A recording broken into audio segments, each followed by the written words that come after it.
따뜻한 감성, 차가운 이성, 정확한 분석이 함께합니다. 뜨거움과 따뜻함이 함께하는 시간, 신율의 출발 새아침. 신율의 출발 새아침 3부 순서 광고 듣고 시작합니다.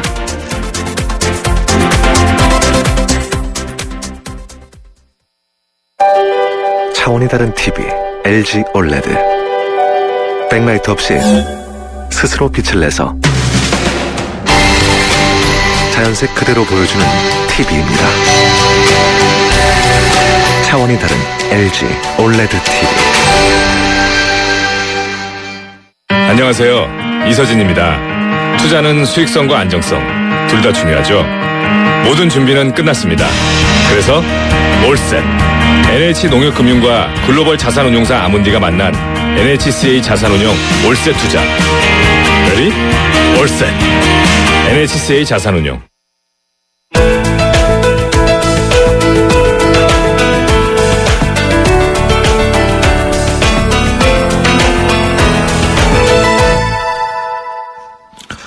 대들이 신용카드를 위조해서 2억 원을 사용한 범행이 드러났습니다.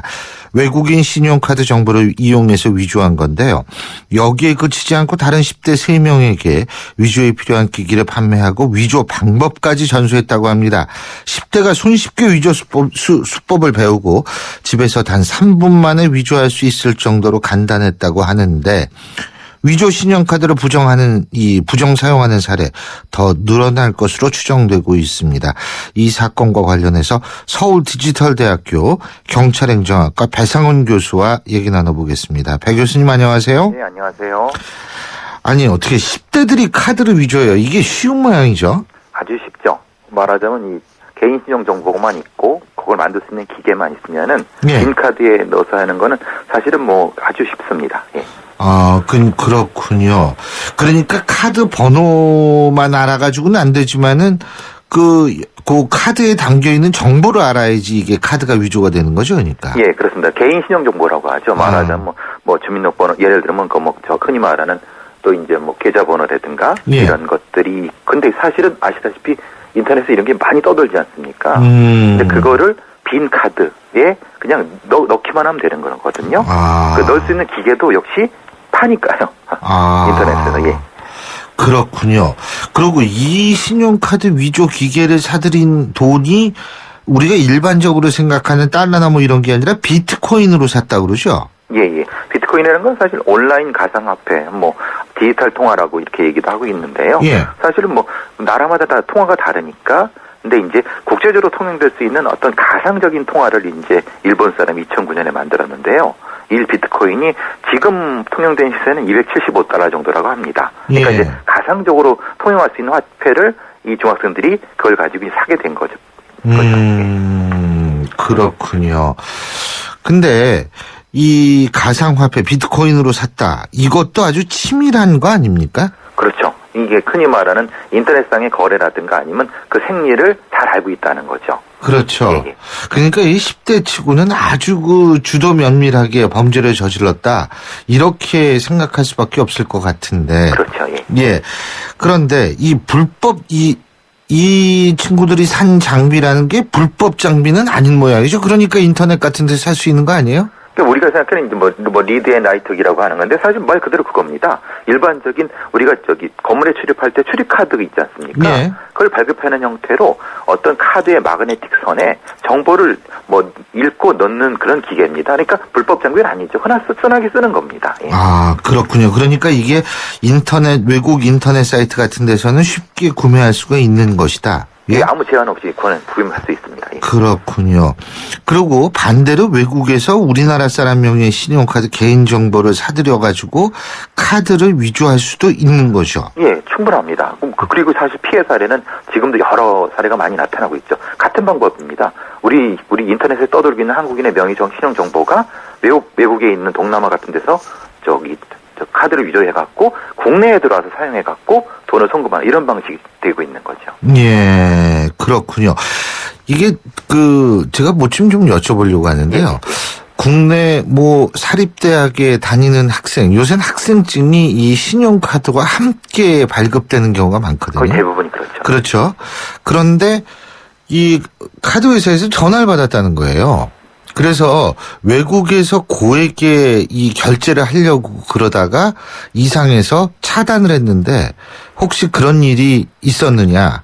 그래서 없었다. 그랬더니 이제 카드사에서 다행히 그 카드의 사용을 완전히 차단을 했거든요. 예, 그렇죠. 근데 이 학생은 실제적으로 카드를 사용하려고 등록도 안 했고 계좌도 안 만들고 학생증으로만 사용을 했는데도 이런 일이 발생할 수 있는 모양이죠. 예, 충분히죠. 우리나라에 들어와 있는 어떤 외국인 범죄자들이 예. 그 학생증 카드를 어디 가서 이제 찍었을 때 그게 흔히 말하는 정보가 노출되는 거죠. 그걸 이제 외국으로 바로 정보로 송금해가 거기서 만드는 그런 방식으로는 충분히 가능합니다. 현재에도. 근데 카드를 한 번도 안 쓰고 카드에 등록도 안 해가지고 그거는 뭐 신용카드로서의 구실도 못 하는데도 정보가 빠져나갔다. 그렇죠. 이 학생은 흔히 말하는 저 출입문에 찍었을 때 이미 그 정보는 이미 거기 들어간 거죠. 출입문에 찍었을 때. 예, 출입문이 아니면 보통 다 그렇지 않습니까?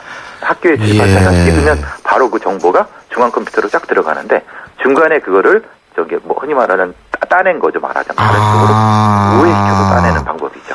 아, 그런 게 있군요. 아, 맞아요. 저도 이제 학교 신분증 있잖아요.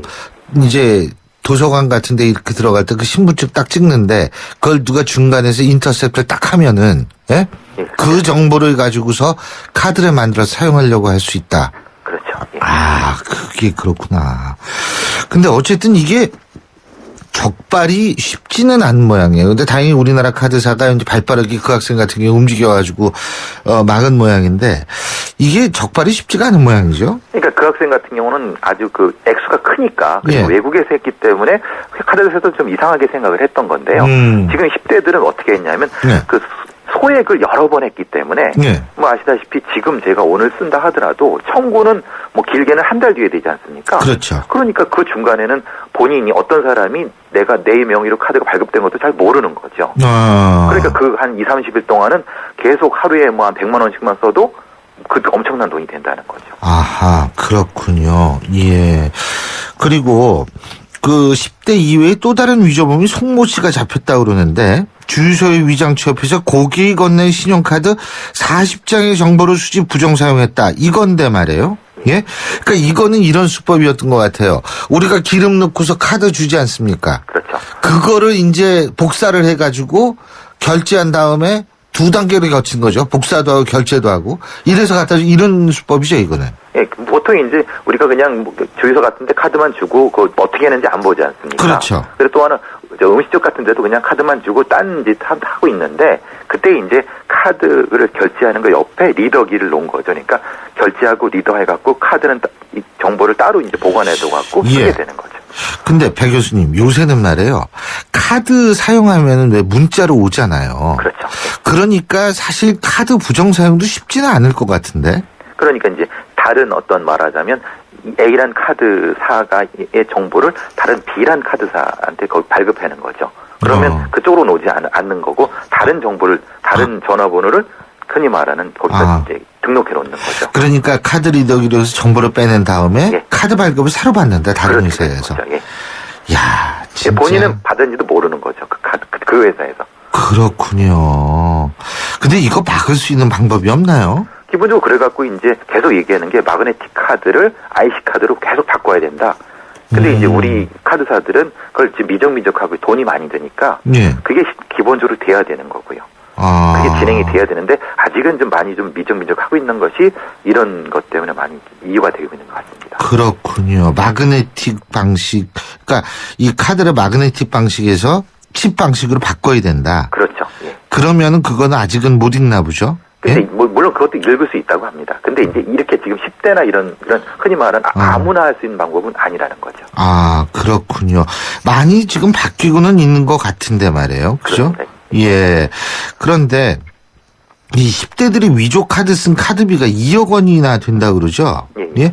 그럼 이 카드 대금을 누가 물어주게 되는 겁니까? 이게 법상으로는 그렇습니다. 그 흔히 말하는 명의 도용자, 그러니까 예. 피해를 받은 사람의 고의 중과실이 없다고 하면은 그것을 보안에 취약하게 했던 카드사가 책임이라고 이렇게 되어 있습니다. 예, 그러니까 말하자면 그거는 증명을 이제 그 카드사에서 해야 되는데 이제 예전에는 그런 관행이 없어갖고 막 그 분쟁이 많이 일어났지 않습니까? 예. 근데 요새 같은 경우는 그거를 이제 카드에서 증명을 하는 방법으로 그래서 명의 도용받은 사람은 일정 정도 많이 좀 마음은 그렇게 거의 부담받는 건 아닌 것 같습니다. 예, 그렇군요. 그런데요, 예를 들면은 우리가 지갑을 잃어버렸다. 예? 예. 그렇게 되면 그 안에 뭐 주민등록번 증이라든지 아니면 운전면허증이라든지 이런 거 들어있잖아요. 예. 그러면은 이런 사람들은 카드 도용당할 가능성이 되게 높겠네요. 그러니까 이제 바로 그 사람들은 분실 신고를 해야 된다는 거죠. 분실 신고를 하면은 그때 이후로는 괜찮은 건가요? 되는 건데. 면책이 예, 됩니까? 근데 그게 만약에 까먹고 못했다 그러면 여기서 이제 분쟁의 소지가 되는 거고. 지금 우리가 얘기를 하고 있는 거는 저도 모르게 위조된 거니까 저는 책임이 있을 수 없는 거죠. 아, 그렇군요. 근데 우리가 이거 뭘 조심해야 됩니까? 지금 말씀 들어보니까 조심해야 될 부분이 한두 개가 아닌 것 같은데. 가장 핵심은 뭐냐면 아까 말씀하신 것처럼 카드가 결제되는 그거에 눈앞에 보고 있어야 된다는 겁니다. 그 주유소에 가서도 쫓아가야 된다 근데 참 이거군요. 그게 애매한 부분인데, 네. 근데 그런 정도 좀 그런 관심을 가져야 된다는 거죠. 시장 같은 데서도 좀 보고 있는 데서 이렇게 하게 하고, 또 요즘 같은 ATM기에 얼마 전에 발표되지 않았습니까? 그 이상한 기기로 있는 리더기가 붙어 있던 것처럼. 예. 그런 것들을 평소에 이제 생활 습관에서 조심하는 것이 필요할 거라고 보여집니다. 아니 이거 어디 무서워서 살겠어요, 이거. 그래 말입니다. 예? 그러니까 이게 중간에서 그 정보를 가로채는 방식도 있다. 그렇죠. 예. 야, 이거 참 세상이. 아니, 그래서 어쨌든 이 10대들 같은 경우에는 10대 같은 범죄가 아닌 것 같아요. 예? 예, 이건. 그렇죠. 예, 잘 알겠습니다. 오늘 말씀 여기까지 듣겠습니다. 고맙습니다. 네, 감사합니다. 지금까지 서울디지털대학교 경찰행정학과 배상훈 교수였습니다.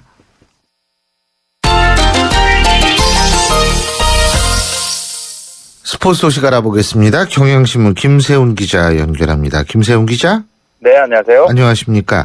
국제축구연맹 랭킹 꼴찌죠. 부탄. 예, 부탄이라는 나라.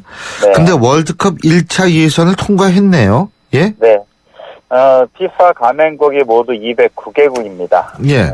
꼴찌라고 하니까 부탄, 히말라야에 있는 작은 나라죠. 우리나라 남한 크기 한 절반 정도 되고 인구가 80만 정도 되는 아주 작은 나라인데요. 예. 그 나라가 피파 랭킹 209위가 꼴찌입니다. 그래서 지금 나라가 아주 들썩거리고 있습니다. 예.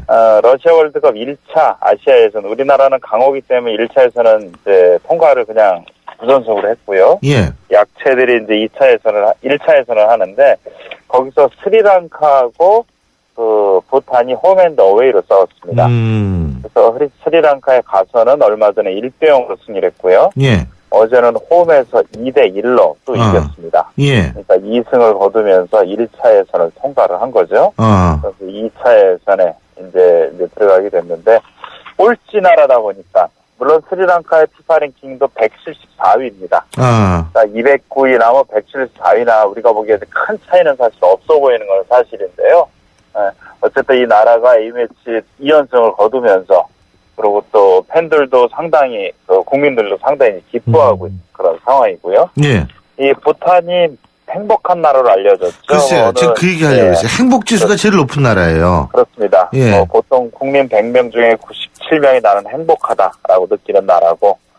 더 행복해졌겠어요. 네, 그러니까요. 이번 축구가 승리하면서 우리나라 브라질 월드컵에서 참 못해가지고 국민들의 행복감이 좀 일시적이지만 좀 많이 떨어졌었는데, 부탄의 국민들은 상당히 기뻐할 것 같은데요.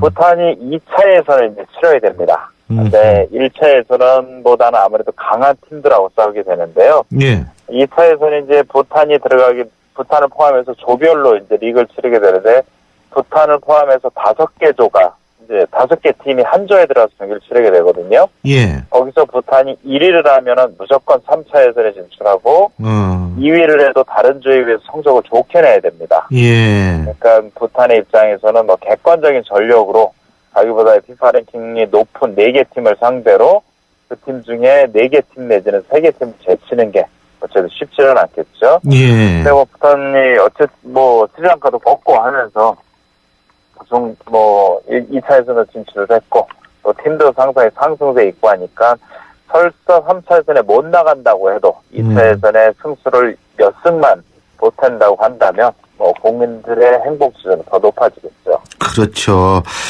어쨌든 잘 됐습니다. 예? 그리고 부탄이 또 우리한테 그렇게 이 행복이라는 게 꼭 잘 산다고 행복한 게 아니라는 거를 실제로 보여주는 나라 아닙니까? 그렇죠? 그렇습니다. 뭐 아시다시피 1인당 GNP가 2,700달러, 약 그렇죠. 350만 원 정도 되거든요. 예. 전체적으로 경제 규모로 보면 부탄이 세계 120위권 바깥에 다 있습니다. 예. 근데 상당히 뭐 국민들이 즐거워하니까 말씀하신 대로 돈을 얼마 버냐, 얼마나 경제력이 강하냐가 그렇죠. 행복하고 예. 연결된 건 아니죠. 참, 잘 됐습니다. 잘 됐으면 좋겠어요, 앞으로도. 그렇습니다. 네. 예, 또 시민구단 성남 프로축구단이 아시아 챔피언스 리그에서 깜짝 2연승을 달렸네요. 예? 네. 성남이 국내 프로축구에서 좀 약체로 분류되는 건 사실입니다. 네, 지난해 이제 FA컵에서 우승팀에 우승했고 그 자격으로 지금 챔피언스 리그에 출전하고 있는데 1차전에 태국 경기에서 졌어요. 그래서 역시 좀 아시아 태국이지만 아시아의 벽 넘기 쉽지 않을 것 같다라고 했는데 어제 3차전을 중국 광저우에서 했습니다. 예. 광저우 후리라는 팀을 1대0으로 꺾었고요. 그 전에 2차전에서 일본 챔피언인 간바오사카를 2대0으로 성남이 또 잡았거든요. 예. 2승 1패를 거두면서 저 선두권에 올랐습니다. 김학범 감독이 이제 팀이 지난해 너무 어려운 과정을 많이 겪고 김학범 감독이 이제 팀을 새롭게 맡아서 지금 조련을 하고 있는데요. 선수들이 이제 그 김학범 감독 밑에서 훈련하고 있고 경기를 치르는 선수들은 가끔가다 이런 얘기를 합니다. 경기에 이기고 나서 수원 선수 인터뷰를 할 때 감독님이 시키는 대로 하니까 된다. 이런 말을 가끔가다 하거든요. 예. 어제 골을 넣은 황의조 선수도 K리그에서 이제 골을 넣고 하면서 비슷한 말을 했어요. 그 정도로 이제 감독이 선수를 전술적으로나 완전히 장악하고 있다는 거고요. 그게 약체로 분류되지만 강호들을 계속 꺾어가면서 아시아 챔피언스 리그 16강행에 그 희망을 밝히고 있죠. 그래서 지도자가 중요한 거예요. 그렇습니다. 예. 어느 조직이나 다 그렇죠. 맞습니다. 또 손흥민이 이끈 레바쿠젠 유럽 챔피언스 리그 8강 진출에는 실패했네요. 예? 그렇습니다. 그 레버쿠젠이 13년 전에 그때 한번 챔피언스 리그에서 준우승을 한 적이 있었습니다. 예. 네, 그 이후에는 한 번도 8강행까지도 못 갔어요. 이번에 8강행을 노리면서 했는데 아틀레티코 마드리드 스페인 팀인데요. 이 팀을 홈에서 레버쿠젠이 일주일 전에 1대0으로 꺾었습니다. 예. 그리고 어제 이제 2차전이 원정, 스페인 원정에서 열렸는데 0대1로 패했어요. 그러니까 1대0으로 홈에서 이기고 원정에서 0대1로 패했으니까 똑같이 1승 1패 1득 1실이 되다 보니까 승부차기를 했거든요. 예. 승부차기에서 레버쿠젠이 3대2로 졌습니다. 그래서 레버쿠젠은 16강에 머물렀고 8강 진출에 실패를 했고요. 예. 손흥민 선수도 어제 경기에 선발로 나서 초반 32분까지 뛰었거든요. 공격 포인트는 기록하지 못하고 지난해 챔피언스 리그에서도 팀이 16강에 머물렀는데 이번에 손흥민 선수도 역시 팀이 16강에 그치는 아쉬움을 남겼고요. 지난해보다 좋다는 건 손흥민 선수가 챔피언스 리그에서 지난 시즌에는 골을 넣은 적이 없었거든요. 예. 네, 이번 시즌에는 챔피언스 리그 플레이오프에서도 2골, 그리고 32강 조별리그에서도 3골, 이렇게 5골을 기록을 했습니다. 팀은 16강에 제자리걸음을 했지만 손흥민은 일복 전진을 한 거죠. 그렇군요. 손흥민 선수 유럽 챔피언스 리그 결승전에 나가면 그거 굉장히 큰 행운 아닙니까? 그렇죠? 그렇습니다. 선수 입장에서 볼 때? 그래서 우리 팬들도 기대하고 있는 거고 또 손흥민 선수의 기량이나 또 몸값이나 이런 걸 보면은 예. 조금 레버쿠젠보다 조금 더 강한 팀으로 옮기게 되면은 충분히 가능한 시나리오입니다. 그렇죠. 또 프로농구 4강 플레이오프 1차전에서 정규리그 1위죠. 모비스가 LG를 이겼죠. 네. 86대 71로 꺾었고요. 오전 3선전제에서 첫 판을 이겼으니까 모비스가 전력에서 LG에 좀 앞서고 첫 판도 승리를 했고 하니까요. 많이 상당히 좀 유리해진 상황이었고요. 그 모비스의 국가대표팀 가드죠. 양동근 선수 어제 28점을 몰아치면서 공격을 이끌었고 리카르도 라틀리프라는 외국인 선수가 24점에 19리바운드 그리고 문태영 선수가 15점, 함지훈이 10점 이렇게 점수를 올렸습니다. 예. LG가 첫 경기에서는 졌는데 LG는 걱정스러운 게 제퍼슨이라는 외국인 선수가 있거든요. 예. 이 선수가 지금 6강 플레이오프 치르면서 너무 힘이 좀 빠진 상태도 있고 어깨 부상도 있고 또 심판 판정이 계속 좀 어필도 하고 하면서 분위기를 좀 많이 망친다라는 비판을 받고 있어요. 그러면서 어제도 경기를 이제 좀 3쿼터 뛰었는데 10점밖에 올리지 못하고 훈련도 계속 잘 못하고 있다고 하거든요. 예. LG 입장에서는 이 주 득점원인 제퍼스 선수의 기량을 컨디션을 빨리 끌어올리는 게 아주 관건으로 보입니다. 예, 잘 알겠습니다. 예, 오늘 소식 감사합니다. 네, 고맙습니다. 예, 지금까지 경향신문 김세훈 기자였습니다. 차우가 같네 차우가 같아 2588 홍제동 김수미 상담원 대리운전 1기 오늘은 실수로 이중 배차가 돼서 택시비 달라는 기사님과 나한테 직접 오라는 고객님 달래느라 고생 좀 했네.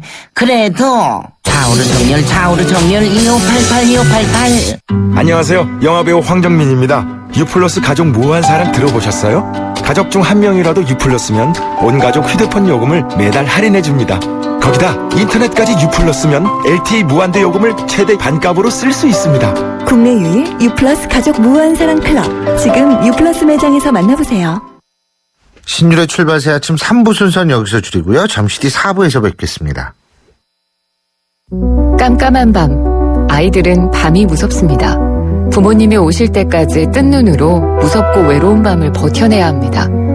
따뜻한 저녁 식사는 꿈도 꾸지 못합니다. 이 아이들에게 더 이상 두렵지 않은 행복한 밤을 선사해주세요. 저소득 아동 야간보호 프로그램 별빛학교에 여러분의 따뜻한 마음과 정성을 모아주시면 됩니다. 선생님의 안전한 보호 아래 친구들과 함께 뛰어놀고 공부하고 같이 저녁을 먹으며 아이들의 행복은 조금씩 자랍니다. 2015 YTN 라디오 연중기획 함께 들어요 대한민국 기아대책과 함께합니다.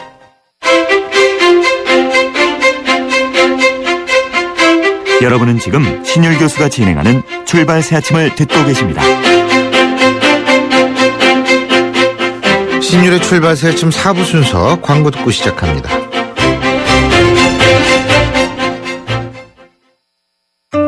가나다라 마바사 자차카타파 전해주고 싶은 얘기 바람병에 담으면 글이 모자랄지도 몰라 영 하나에 담을 수 없는 초정탄산수 이야기 파란을 일으키다 초정탄산수 하얀 쌀에 옛 어머니의 지혜가 더해지면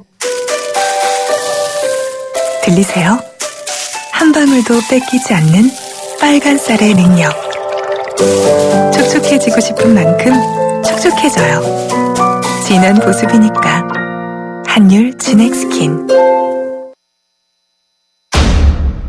대한민국을 고발합니다. 대한민국을 고발합니다. 순서인데요. 자, 오늘은 홈플러스 대형마트의 개인정보 불법 거래에 관한 얘기를 좀 해보려고 합니다. 시민단체들이 지금 공익소송을 한다고 하는데요. 오늘은 이 소송을 담당하고 있는 분이죠. 참여연대 민생희망본부 실행위원장 조형수 변호사, 그리고 항상 함께해 주시는 분이죠. 참여연대 안진걸 협동사무처장 두 분과 함께하겠습니다. 어서 오십시오. 안녕하십니까. 안녕하세요. 안녕하십니까. 예. 자, 민생희망본부. 이게 이제 민생을 다루는 데죠. 당연히 민생희망본부니까. 그동안 주로 어떤 일을 해오셨습니까? 우리 조영수 변호사께서 설명해 주시죠. 예. 민생희망본부라는 말 그대로 민생, 특히 서민들의 삶을 좀 개선하기 위한 사업들을 주로 해왔고요. 예. 뭐 예를 들면 상가 임대차 보호법 개정이라든지 주택 임대차 보호법 개정 같이 그 주택 상가 임차인들의 권리를 보호하기 위한 사업들 해왔고요. 그리고 이 고리대금업의 그 이자를 낮추는 그 가혹한 금융제도 개선 사업도 같이 해왔고요. 예. 그 외에 휴대폰 요금이나 뭐 반값 등록금 운동 같이 가계부담 낮추는 사업을 주로 해왔습니다. 특히 작년에는 그 남양유업 사태로 대표되는 가벌관계에서 어려웠던 부당한 지위 처우를 개선하는 사업들을 주로 해왔습니다. 예, 그렇군요. 그러니까 여러 가지 남양유업 사태가 그 새정치민주연합의 을지로위원회를 만들게 된 계기가 된 거 아니겠습니까? 예, 맞습니다. 그렇죠. 아, 그렇군요. 그런데 공익소송을 많이 대리 변론해 오셨는데 무료 변론하신 거죠? 예. 돈은 언제 보세요? 뭐 매일 라면만 먹고 계십니까? 그런 건 아니고요. 제가 지금 시간이 지금 이 무료 소송을 하더라도 뭐 제 나름대로 개인 변호사 사업은 충분히 하고 있고요. 지금 참여연대 차원에서 사실 이 국민들 권리를 보호하고 또 사회를 좀 더 낫게 하는 방법으로 지금 소송을 수행하는 그 내용들이 좀 있는데 이런 소송 관련해서 저희들이 무료로 진행하고 있고 뭐 저희뿐이 아니고 다른 시민단체를 도와주시는 변호사분들도 모두 다 무료로 제공하고 있는 걸로 알고 있습니다. 예. 근데 그 솔직히 무료로 하면은 유료로 하는 것보다 신경이 조금 덜 쓰이지 않습니까? 그렇지는 않고요. 일단 소송 자체가 굉장히 중요한 소송들이기 때문에 예. 저희들 나름대로 유료로 하는 것 못지않게 굉장히 신경을 써서 진행하고 있고 결과도 대부분 좋은 결과가 지금 나오고 있습니다. 예. 예를 들면 우리 조영수 변호사님이 공익변론한 이동통신요금 원가 공개 소송이 있거든요. 예. 이거 같은 경우는 온 국민의 관심사인 이동통신요금 원가가 얼마나 되냐. 담합이나 폭리를 차고 있다고 국민들의 의심이 많으니까. 근데 이런 거 이제 만약에 무료 공익소송이라 하시지만 예. 허틀했다가는 안 되잖아요. 예. 오히려 공익소송은 훨씬 더 예. 자기들 이제 변호사님들이 사적 이익을 이제 추진하는 소송보다 예. 더 신경을 많이 쓰시는 편인 것 같더라고요. 예. 그렇군요. 자, 그러면 이제 대형마트 홈플러스에 관한 문제인데 그 지금 개인정보 불법 유출 이 문제를 다루시는 거죠? 그러니까 우리 예. 조용수 변호사께서는 예. 예. 조금 설명해 주시죠. 지금 사실 뭐 이 홈플러스 문제는 굉장히 좀 충격적인 사태인데요. 이 검찰 발표에 하면 홈플러스가 그 경품 이벤트를 한다는 핑계로 고객 정보가 712만 건을 지금 수집을 하고 또 홈플러스 회원 정보 뭐 1964만 건을 수집을 해서 이런 그 7개 보험사에 거의 한 230억 정도를 받고 판 사건입니다. 이로 인해 가지고 현재 홈플러스 대표를 비롯해 가지고 전 현직 임원 6명이 지금 기소가 됐고요. 보험사 직원 2명도 같이 기소가 됐습니다. 그렇죠. 근데 이게 사실 굉장히 심각한 사회 문제 아니겠어요? 너무너무 충격적인 사건이죠. 그러니까 이 경품 사기는 경품의 정보를 제공해서 내 정보를 불법으로 판매한 것뿐만 아니라 작년 여름 가을쯤에 동시에 밝혀진 내용은 사실은 그 경품도 사기였다는 겁니다. 뭐 최고급 다이아몬드, 뭐 최고급 승용차를 1, 2등으로 내걸었는데 받은 사람이 없어요. 이 부분도 큰 문제가 됐었거든요. 검찰이 그 부분까지 같이 더 밝혀줬으면 좋겠다는 생각이 들고요. 그다음에 이제 경품 제공하지 않은 일반 회원들 있잖아요. 보통 우리가 포인트 적립하려고 회원 가입하잖아요. 그렇죠. 어떻게든 몇십 원이라도 더 적립하려고 많은 분들이 하는데 그분들이 1,650만 명쯤 됩니다. 홈플러스 회원 그러니까. 그렇게 많아요? 예. 그러니까 왜 그러냐면 온라인으로 가입하는 사람도 있지만 대부분 한 번만 가도 캐셔 선생님들이 물어보거든요. 포인트 적립할 테니까 여기서 뭐. 그거 다 갖고 있죠. 자기가 자주 가는데. 예, 간단한 이름하고 핸드폰하고 주소만 입력하면 그럼요. 바로 포인트 카드가 발급이 되니까 대부분 뭐 자주 안 갔어도 발급이 되어 있는 거죠. 그렇죠. 그 1650만 명 것을 무단으로 불법으로 판매한 겁니다. 이건 정말 대한민국 대기업에서 여러 가지 범죄들이 있었지만 그중에서 가장 끔찍한 범죄 중에 하나로 꼽히고 있습니다. 예. 그런데 우리가 사실 이 개인정보 유출 문제요. 이게 어제 오늘 문제도 아니고 그동안 금융사라든지 카드사에서 개인정보 유출이 된 적이 있지 않습니까? 그런데 여기에 이 문제도 심각하지만 대응하는 방식도 중요한데 그때 당시에는 뭐 예를 들면 특정 은행이나 특정 카드사 같은 경우에 개인정보 유출 여부를 사이트에서 확인할 수 있게는 해줬거든요. 그러면 지금 홈플러스 같은 경우에 소비자들한테 당신 정보가 이렇게 유출이 됐습니다라고 확인해주고 있습니까? 지금 확인을 안 해주고 있고요. 그래서 지금 뭐 관련 시민단체에서 계속 확인을 해달라고 요구를 하고 있고 관계기관에도 지금 진정을 하고 있습니다. 개인정보보호법에 하면 이 정보 유출이 된 경우에 그 정보 주체한테 관련 정보를 즉각 통지를 해주도록 하고 있고요. 만약 통지를 하지 않은 경우에 5천만 원 이하의 과태료를 부과하도록 하고 있습니다. 그런데 홈플러스는 지금 이마저도 지금 진행을 하고 있지 않은 건데요. 뭐 저희들 판단으로는 이 개인정보가 유출됐다고 소비자들한테 알려줄 경우에 뭐 소비자들의 항의 그리고 이에 대한 손해배상 소송을 방지하기 위해서 지금 뭐 알려주지 않고 있는 걸로 보여지고 있고요.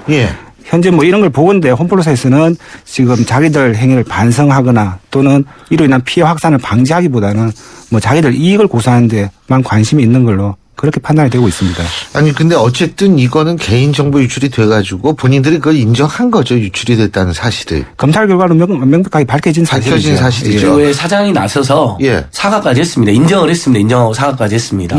그러면 알려줘야 되는 게 맞는 거죠. 그러면은 그게 알려줘야 되는 게 순서 아닙니까? 당연하죠. 지금 법에서도 그렇게 하도록 규정하고 있는데 근데 왜 법을 안 지켜요? 그러니까 저희들 답답하고 지금 홈플러스 입장을 지금 이해하지 못한다는 이유가 지금 관련 법령이 있는데도 지금 이를 준수하지 않고 있는 거는 홈플러스 자체가 어떤 소비자 보호에 여전히 관심이 없고 여전히 자기 이익만 지금 지키려고 하고 있지 않나. 전 이해가 안 돼요. 그거 왜 안 가르쳐 주죠? 그러니까 알려주게 되면 2,400만 명 정도가 정보를 불법 매매했기 때문에요. 거의 홈플러스 대부분 회원일 거란 말이죠. 말로만 듣던 이제 실제 뉴스에 나오는 거하고 직접 통제가 되는 건 느낌이 확 다르잖아요. 그럼 이제 이 홈플러스 회원들의 분노가 폭발하고 다 소송하고 항의하고 그러니까 안 알려주는 건데 지금 경실련이라든지 진보네트워크 같은 좋은 시민단체들에서 행정안전부에 랑 방송통신위원회에 신고를 했습니다. 이건 개인정보를 유출했으면 의무적으로 통제해주겠는데 유출 안 알려주고 있냐. 그러니까 개인정보 보호를 지금 총괄하는 기구 행정안전부거든요. 행안부가 나서서 그렇게 행정지도를 해라. 방통위도 시정조치를 해라 이렇게 지금 신고를 해놓은 상태입니다. 근데요, 이게 내 정보가 털렸는지 안 털렸는지를 모르는 상태에서 지금 조윤수 변호사님은 공익소송으로 나가려고 하는 건데 아니 내 정보가 털렸는지 안 털렸는지도 모르는데 소송에 참가할 수가 있습니까? 일단은 저희들은 그 홈플러스 회원들의 대부분의 지금 정보가 유출된 걸로 판단하고 있고요. 그래서 홈플러스 회원들 중심으로 소송을 진행하려고 하고 있고요. 소송 진행 중에 홈플러스에서 관련 정보를 알려주지 않는다면 검찰 수사 기록이 있기 때문에 그를 통해서 정보 유출 여부를 법원에 입증을 해서 소송을 진행할 생각입니다. 그렇군요. 이게 지금 그러니까 소송하는 내용이 정확히 뭡니까? 지금 개인정보를 유출을 했고 소비자 동의 없이 이를 지금 자기들 이익을 위해서 매도를 해가지고 그로 인해서 소비자 피해를 확산시켰다는 부분입니다. 그러면 이거 민사입니까 형사입니까 이게? 일단은 형사는 아까 말씀드린 것처럼 홈플러스 전 현 임직원 6명이 지금 기소가 됐고 홈플러스 자체도 지금 기소가 된 상태입니다. 저희가 진행하려는 건 민사고요. 그 이로 인해 가지고 소비자들이 입은 피해 정신적인 충격 이에 대한 보상을 청구하는 내용입니다. 그리고 잠재적인 피해도 있을 수 있는 거 아니에요? 미래에서의 정보 유출이 됐을 때 2, 3년 후에 갑자기 뭐 예를 들면 피싱 피해를 당한다든지 보이스피싱 아니면 정말 저희가 아까 3부에서도 인터뷰를 했는데 뭐 카드 피해를 당하는 여러 가지가 가능한 거 아니에요? 일단 그런 피해 발생은 충분히 가능하고요. 그 피해 발생을 방지하기 위해서 홈플러스가 일단 선제적인 조치를 취해야 되는데 뭐 고객들에게 유출된 그 정보 내용을 알려주고 정확하게 통제를 해줘야 되는데 이를 거부하고 있는 부분이고요. 이런 애가 소비자들이 사실 굉장히 불안한 부분이고 이 불안한 어떤 심리나 정신적인 어떤 뭐 공황 상태 이런 부분에 대한 저희들이 손해배상을 청구할 예정입니다. 그러니까 이익 피해가 가시화된 게 우리 교수님도 그렇고 청취자들께서도 그렇고 하루에 최소 한 번 이상은 문자나 전화로 어디 보험회사다 연락 안 받아보신 분들이 없어요. 그게요. 이제 특히 정말 징그러울 정도로 많이 오더라고요. 자동차 보험 갱신할 때쯤 되면 쇄도합니다. 그러니까 그때는 완전히 쇄도하고 그 전에도 저는 무슨 치과 보험이라고 그렇게 전화 많이 와요. 근데 알고 보면 다 안 좋으세요, 안 치장님? 아니 그렇지도 않은데. 알고 보면 다 이제 이런 식으로 저도 이제 우리 동네에 홈플러스가 있어서 예전에 갔던 기록이 몇 번 있거든요. 그게 아마 유출된 것 같아요. 그러니까 계속 그런 데 전화가 오는 거죠. 근데 만약에 보험회사에서 자기들이 판촉하고 또 다른 데 또 팔아 넘겼다. 그러면 이건 정말 끝도 모를 정말 정보 피해가 되는 거거든요. 그러니까 개인에게 동의를 받지 않고 제3자에게 불법적으로 매매한 것부터 시작해서 실제로 이미 그 피해는 우리 국민들 모두가 지금 이미 당하고 있다. 아니 제가 직접 당한 경우도 있어요. 뭐냐면 그 금융기관 털렸을 때요. 개인정보. 그때 그러니까 한참 있다가 전화가 왔어요. 자기가 서울중앙지검의 무슨 누군데 지금 제 이름으로 대포통장이 만들어져 가지고 그게 범죄 이용이 됐다. 그러면서 이 사람이 얘기해 두목 누가 여기 잡혔는데 당신이 저거 했는데 당신 이걸 확인하기 위해서 좀 몇 가지 물어보게 어디 통장 갖고 계시죠? 딱 이렇게 물어보는 거예요. 그래서 대답 못 하겠는데요. 내가 그랬어요. 했더니 저쪽에서 하는 얘기가 왜 대답을 못 하냐 그래서 보이스피싱 같아서요. 이 사람이 가만히 있더라고요. 그랬더니 혹시 예전에 이런 전화 받아보신 적이 있으세요? 이러는 거예요. 그래서 그럼요. 그래서 아주 이 좋은 관계를 유지하면서 끊었습니다. 근데 제가 여기서 말씀드리려고 하는 건 그 금융기관이 털린 한참 후에 전화가 온 거예요. 예? 맞습니다. 자, 이게 뭐 당장 어떤 피해가 닥치는 게 아니라는 거죠. 그러니까 한참 후에도 발생할 수 있다는 거죠. 그런 거를 그 기간 동안 불안함, 그러니까 미래에 대한 잠재적인 피해에 대해서 뭐 정신적 피해든 뭐든 간에 이것도 좀 여기 넣어야 되는 거 아닌가 해서 여쭤본 거예요. 그러니까 정신적 어떤 그 피해 내지는 그 불안함에 대한 부분은 예. 저희들이 같이 청구를 할 거고요. 향후 어떤 손해가 발생할지 모르는 상황이기 때문에 예. 그에 대한 두려움과 불안함 이런 부분에 대해서는 당연히 소비자들이 느끼는 부분이고 이에 대해서 지금 저희들이 그 소송의 내용을 지금 포함시키고 있는 거고요. 예를 들면 어느 정도 1인당 지금 소송할 지금 1인당 100만 원 정도로 지금 생각하고 있습니다. 저희들은 공익소송 차원에서 한 원고 50분 정도를 모아서 1인당 100만 원 정도로 소송을 해서 이번 달 말 정도에 소송을 진행할 예정입니다. 100만 원씩 해서 50명 모으면 5천만 원이잖아요. 예. 5천만 원 정도. 그러니까 그건 하나의 상징으로서 소송을 한다 이 말씀이시군요. 네, 그렇게 이제 끝나는 게 아니고 예. 이제 50명에서 만약에 승소 판결이 나면 예. 나머지 이제 홈플러스 회원들도 1600만 용기를 명 내고 정도. 예. 뭐 많기는 2,400만 명 가까우시니까요. 이분들이 뭐 전원은 아니겠지만은 예. 다수가 나서 소송해서 이 심각한 기업 범죄 행위에 대해서 응징도 하면서 또 우리 개인의 손해도 보존이 되는. 예. 근데 이제 여기서 항상 아쉬운 게 미국처럼 우리가 소비자 집단 소송 제도가 있다면 한 명만 대표해서 소송하면 나머지 피해한테 전부 다 배상을 해줄 수 있는데 안타깝게 저희는 그 제도가 아직 도입이 안 돼서 일일이 소송을 해야 되는 거예요. 그러니까 소비자 집단 소송 제도가 빨리 도입되면 기업들이 그게 무서워서라도 이런 불법 행위를 못할 가능성이 크거든요. 진짜 그렇죠. 지금 국회 법안이 제출은 되어 있습니다. 아, 그러면 여기에 참여하려면 어떻게 해야 됩니까?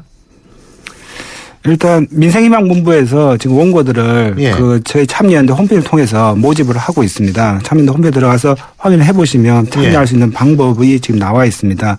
관련 사항들 기재를 해주시고 참여에 동의를 해주시면 같이 지금 소송 진행하실 수 있습니다. 승소 가능성은 어떻게 보십니까? 저희들은 사실 승소 가능성이 높다고 판단하고 있는데 이거는 다른 일반적인 그 정보 유출 케이스하고 지금 다른 부분이 뭐 기존의 지금 정보 유출 케이스는 정보 관리자 기업들이 그 관리를 부실하게 해서 그 부주의하게 관리를 해서 유출이 됐고 따라서 과실이 지금 문제된 부분인데 이번 사건은 그 홈플러스 기업 자체 차원에서 뭐 악의적으로 자기들이 지금 돈을 벌기 위해서 정보를 고의적으로 지금 유출한 굉장히 악의적이고 고의적인 사건이기 때문에 저희들 위법성이 기존의 지금 정보 유출 사태하고 비할 수 없이 높다고 판단됩니다. 지금 뭐 가령 그 이하고 지금 비슷한 유사한 사례가 2002년도에 삼성생명이 다른 금융기관의 고객 정보들을 자기들 영업을 위해서 그 보험 모집인들한테 유출했는데 이와 관련해서 저희들 그 민생희망본부 쪽 변호사분들이 소송을 진행을 했고요. 1인당 200만 원 승소 판결이 났었습니다. 그렇군요. 근데 이 홈플러스 이게 홈플러스에 관한 문제만 될까요? 예, 지금 지난달 2월 말에 보니까 서울 IMC에서 이마트하고 롯데마트에서도 비슷한 일이 있었다. 경품 행사인 것을 가장해가지고, 상당히 많은 정보를 보험회사에 팔아넘겨서, 막대한 수익을 거뒀다. 이렇게 지금 서울 IMC 하면 굉장히 점잖은 단체잖아요. 아유, 뭐 시민단체 다 점잖습니다. 예, 그러니까요. 특히 이제 참여연대보다 훨씬 더 점잖은 단체로 알려져 있는데. 점잖지 않아요? 점잖죠. 예, 점잖은데. 여기서 검찰이 고발까지 했습니다. 이례적으로. 그러니까 이제 이 부분도 검찰 수사로 밝혀질 부분인데요.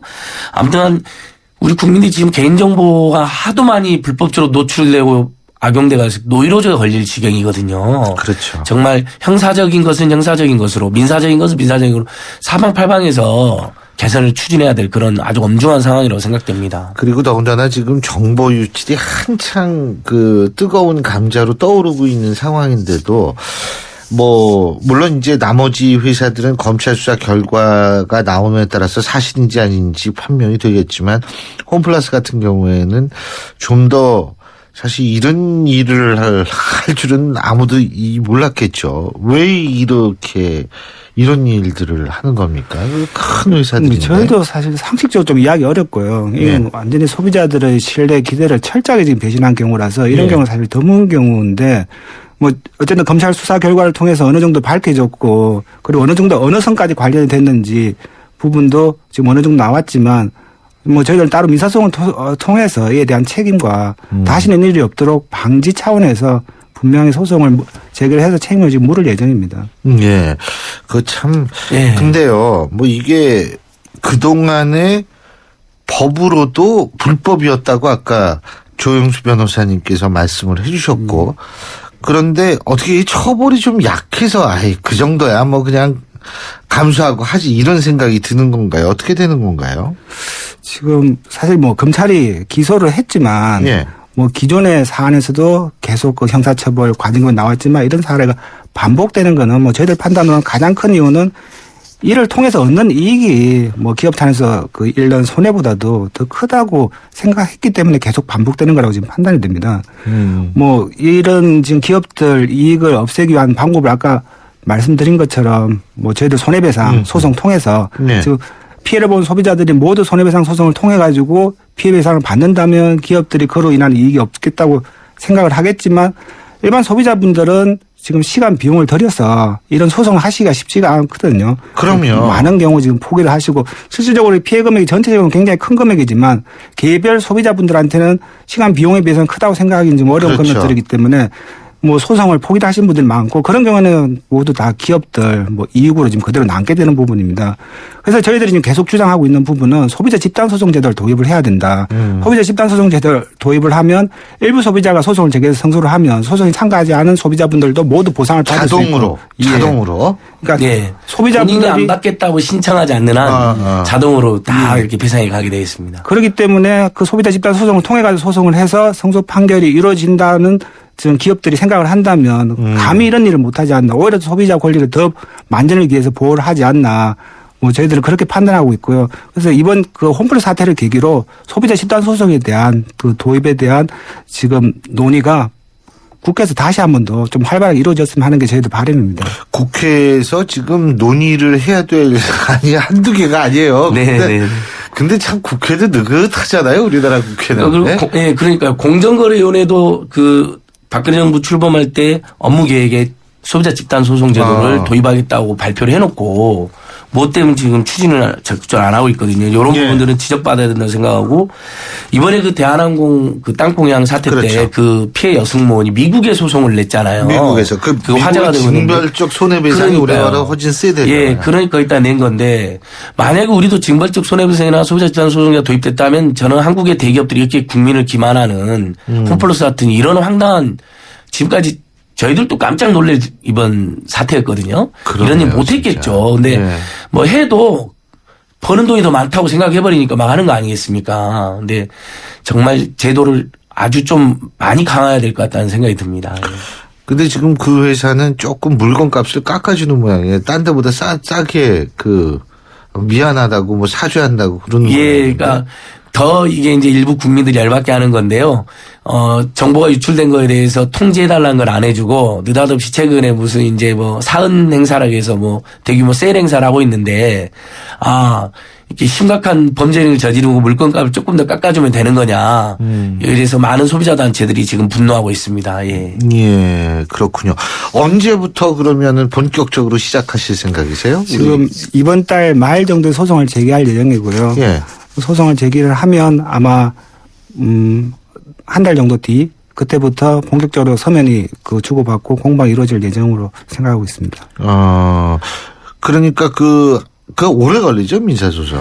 예, 시간이 좀 오래 걸립니다. 지금 이 사건 같은 경우에는 홈플러스 자체에서 이에 대해서 뭐 제대로 반성을 하지 않고 오히려 지금 자기들 변명만 지금 하고 있기 때문에 아마 소송에서 적극적으로 변명을 하지 않을까 생각이 되고 그럴 경우 소송이 조금 길어질 수도 있다고 판단됩니다. 그러니까 이런 사건은 좀 재판부에서 좀 선거법 사건처럼 빨리 진행할 필요도 있습니다. 근데 이게 형사가 아니라 민사라서 굉장히 힘들 거예요. 그리고 이번에 다행히 이제 우리 청취자들께서도 나도 소송해야겠다 싶으면 꼭 오늘은 이제 자면대 민생희망본부가 설명해 주셨는데 또 경실련 진보 네트워크 그다음에 소비자단체협회라고 협의회라고 우리나라의 소비자단체들의 협의회가 있지 않습니까? 거기서도 각각 소송을 하세요. 피해자가 하도 많으니까 단체들이 역할 분담해갖고 각각 한다고 생각하시면 될 것 같아요. 그래서 자기가 더 마음에 드는 단체에 연락을 해서 소송을 하시는 방법도 요령이겠습니다. 시민단체야 뭐 다 진짜 우리 사회에서 필요한 일을 하는 곳인데 뭐 더 마음에 들고 안 들고 그래도 있어요. 개개인마다 조금 느낌이 다르실 수 있으니까. 그렇습니다. 이거 진짜 이런 문제들 이게 우리나라가 아직도 의식 수준에 있어서는 진짜 선진국들은 좀 있어야 되는구나 이런 생각도 들고요. 그리고 하나는 자본의 무자비한 논리라는 측면을 우리가 생각을 해보게 되는데 자본이 반드시 이렇게 무자비해야 되는가?